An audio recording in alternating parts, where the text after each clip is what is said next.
સુરત જિલ્લા પોલીસ અને માંગરોળ મામલતદાર ટીમ કીમ નદી કિનારે આવેલા ગામડાઓમાં પહોંચી હતી અને ઘરો ખાલી કરાવ્યા હતા. માંગરોળના સિમોદરા, લુવારા, કટવા સહિતના ગામોમાં પરિવારનું સ્થળાંતર કરવા સાથે પશુઓને પણ તબેલામાંથી બહાર કાઢવામાં આવ્યા હતા.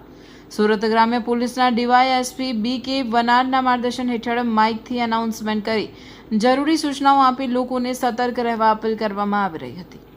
રહેવા માટે થઈને સૂચના આપવામાં આવી છે ત્યાં શિફ્ટ થઈ જાઓ, કારણ કે આગામી 2 દિવસની અંદર ભારેથી અતિ ભારે વરસાદ આવવાની સંભાવના છે. ઉપરવાસમાં વરસાદ ફળિયાના તમામ લોકોને જણાવવાનું કે કોહારે ખાડી ઓવરફ્લો થતી છે અને ભારે વરસાદની અતિ ભારે વરસાદની ખૂબ આગાહી છે. 1 કલાકમાં અહીંયા ફળિયામાં પાણી ફરી વળે. આ વખતે આપણને ટાઈમ નહીં મળવાનો એટલે ઝડપથી સ્કૂલમાં સ્થળાંતર થવાનું છે. એટલે ગંભીરતાને ધ્યાને લઈને ઝડપથી પોતાનો સામાન પેક કરી લો અને સ્કૂલમાં આપણે ટ્રાન્સફર થવાનું છે.